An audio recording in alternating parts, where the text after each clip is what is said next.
June 10, 1944. Biak Island, Dutch New Guinea. Private First Class Raymond Carter crouches behind a shattered palm tree, sweat dripping down his forehead as the early morning sun glints off the dense jungle canopy. The crack of Japanese machine gun fire echoes across the hills. Just 50 yards ahead, a Type 96 bunker sits like a jagged tooth in the coral cliffs, spewing fire across the open ground.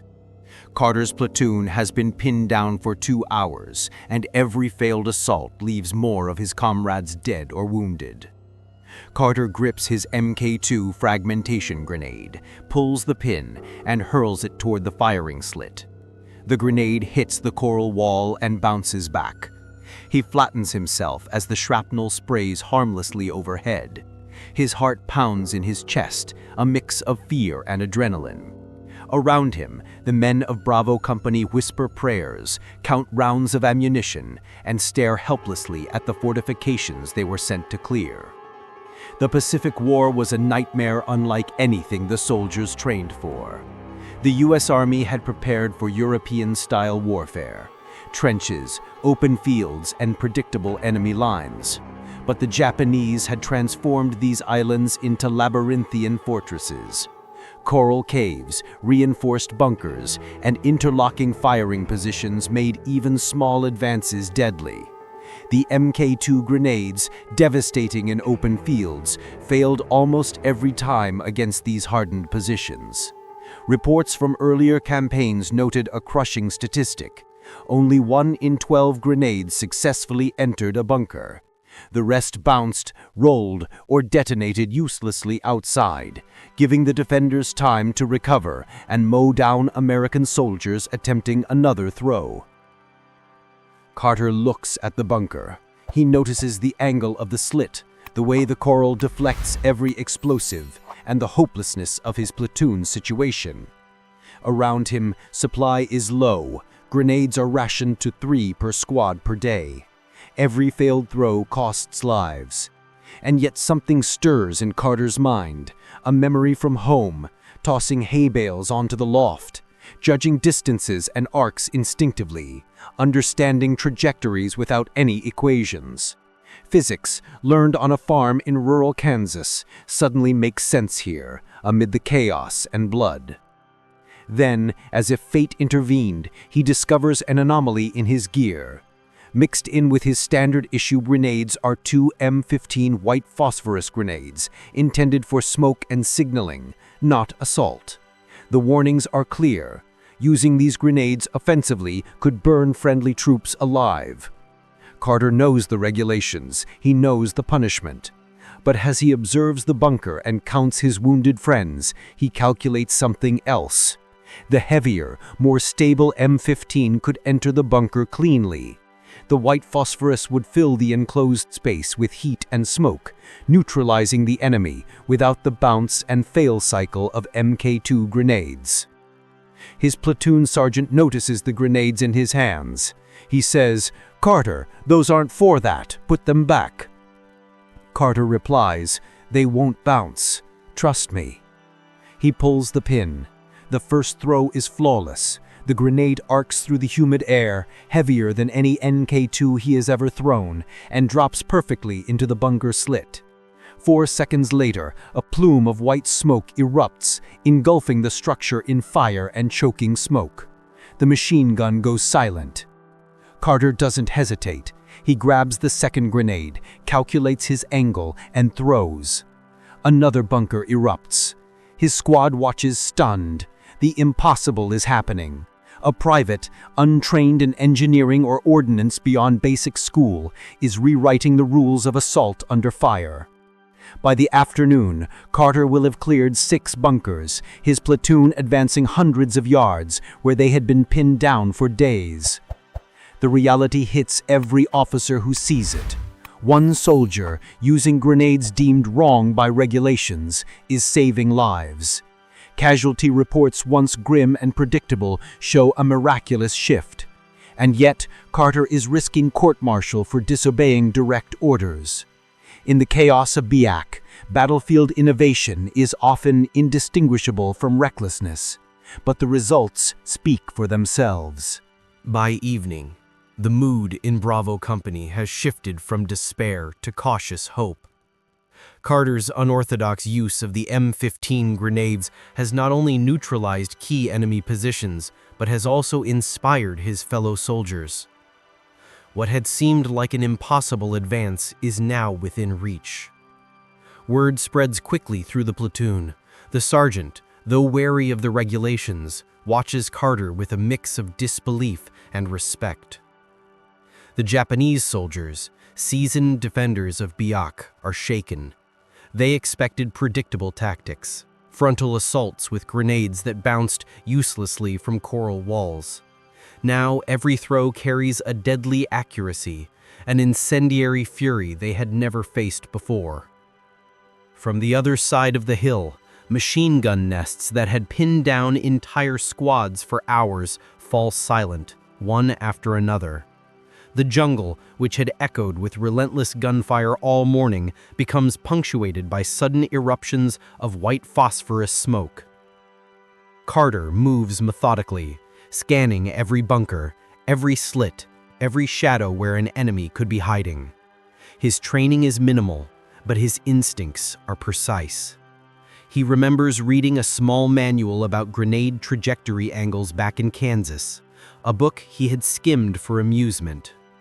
That knowledge now becomes his weapon. He calculates angles, timing, and weight without hesitation. Every throw is deliberate. Every move is purposeful. Even with his success, danger is never far. A sniper from a cliffside position takes aim at Carter, pinning him against a fallen log. Bullets ricochet around him, shrapnel tearing into the earth. He freezes for a fraction of a second, then rolls sideways, pulling another grenade from his pouch. He spots the sniper's nest and arcs the grenade with perfect timing. The explosion silences the sniper, allowing his squad to advance. By midnight, the platoon has captured the northern ridge. Casualties are lower than predicted, morale is high, and officers take note. Reports are filed that speak of miraculous grenade effectiveness, a cautious phrase hiding the fact that regulations were broken. In the fog of war, innovation and survival often blur the line between right and wrong. Carter, unassuming and quiet, knows only one truth. His comrades are alive because he adapted when standard tactics failed. In the following days, the technique spreads. Other squads experiment cautiously, following Carter's example. The M15 grenades, once considered purely for smoke and signaling, are now carefully integrated into assaults, always with calculated risk. Carter becomes a quiet legend within the company, the man who turned the tide of a brutal engagement with ingenuity, courage, and instinct. Yet even in triumph, there are lessons learned the hard way. The heat, the smoke, and the unpredictable nature of white phosphorus require respect. A single misstep could result in tragedy. Every soldier who attempts this technique must calculate, aim, and commit fully. There is no room for hesitation. And Carter, despite his calm demeanor, feels the weight of responsibility. Every life saved is also a life whose death he narrowly avoided. By the end of the week, Bravo Company has achieved its objectives, capturing strategic positions and advancing the Allied front in Biak. The small island, once a fortress no one could breach without devastating losses, now lies partially in American hands. The story of one soldier's innovation, born of necessity and courage, will later be cited in after-action reports as a turning point in that campaign. The aftermath of Carter's unorthodox actions ripples far beyond the immediate battlefield. Battalion headquarters receives reports of reduced casualties and unprecedented progress in capturing fortified positions. Lieutenant Colonel Henderson studies the numbers with growing interest. Normally, such success would be met with celebration, but these reports carry a cautionary note. The M15 grenades were not meant for offensive use. The regulations are clear. The consequences for disobedience under normal circumstances could be severe. Henderson calls a meeting of company commanders. The room is tense, officers exchanging skeptical glances. Captain Reynolds, Carter's commanding officer, steps forward. He explains what happened. One private, acting on instinct and observation, managed to neutralize multiple enemy bunkers where standard procedures had failed. The casualty rate for Bravo Company had dropped by more than half. Reports indicate 20 bunkers cleared in a single day, with 0 friendly fatalities during those assaults. Major Thompson, the battalion's ordnance officer, slams his hand on the table. "This is dangerous. White phosphorus grenades are not for offensive use. Regulations exist for a reason. What if the next soldier miscalculates and kills his own men?"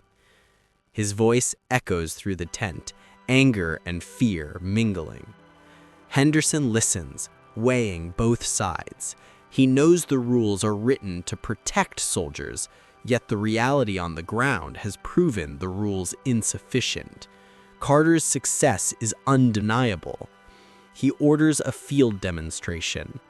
Within hours, Carter stands before the battalion, demonstrating his technique on a captured Japanese bunker. The soldiers watch, wide-eyed, as he throws the M15 grenades with precision. Smoke and heat engulf the structure, rendering it neutralized. 0 American casualties, 0 mistakes. The demonstration silences the critics. The numbers speak for themselves. Over the next week, other companies cautiously adopt the technique. Carter trains squad leaders personally, emphasizing careful calculation, strict attention to angles, and clear lines of sight. His method spreads organically through the regiment, and soon the battalion's efficiency in bunker assaults skyrockets. Meanwhile, the Japanese defenders are caught off guard. Diaries recovered from fallen soldiers reveal their growing frustration and fear. They face a new type of threat, soldiers who bend the rules with deadly efficiency, turning previously impregnable bunkers into death traps. The once unyielding defensive positions that required dozens of grenades to neutralize now fall with fewer than 3 throws each. Panic spreads within the enemy ranks, and retreat becomes the only viable option. For Carter, the accolades are quiet. He receives no immediate promotion, no formal commendation. His actions are carefully documented, but the language used in official reports is cautious, avoiding any mention of regulation violations. It is an unspoken acknowledgement. His methods work, but the military bureaucracy cannot openly condone them. Despite this, the effect is undeniable. Lives are saved, objectives achieved, and morale soars. Soldiers begin to understand that war is not only about following orders, it is about adapting, surviving, and making decisions in the heat of battle. By the end of the Biak campaign, Bravo Company has advanced farther and faster than any other unit. The Pacific Theater, long characterized by high casualty rates and brutal engagements, now has a case study in adaptive tactics. Carter's ingenuity becomes the blueprint for similar operations in New Guinea, the Philippines, and eventually Okinawa. The impact of a single private, armed with intuition, courage, and a set of forbidden grenades, reshapes the way fortified positions are approached across the theater. After the war, Carter returns home to a quiet life in rural Iowa.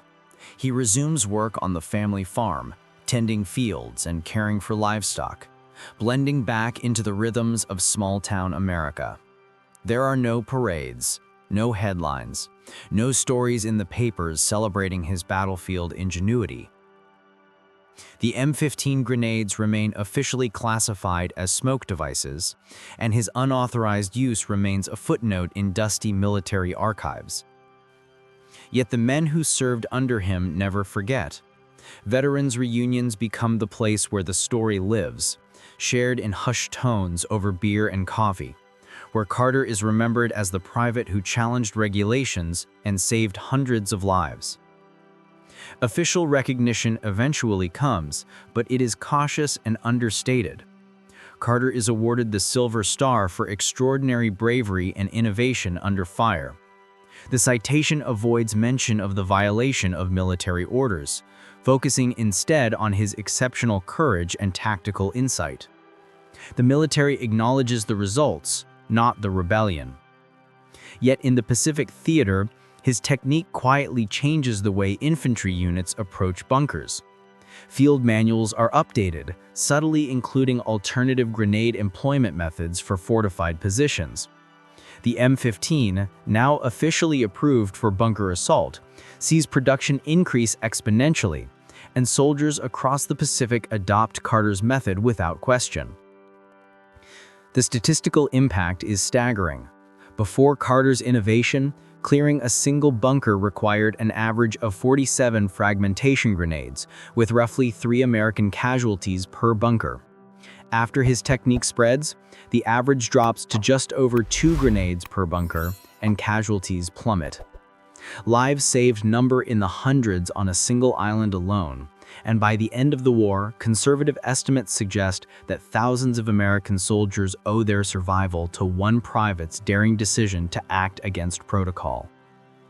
Carter never seeks fame. He never publishes a memoir or gives interviews. To the world, he is just another soldier who served his country. But the principle he embodies becomes a cornerstone of modern military doctrine. Regulations exist to guide, but they must never override situational awareness, innovation, and common sense. The lesson is simple, yet profound. When reality and doctrine collide, the battlefield often demands courage and insight over rigid obedience.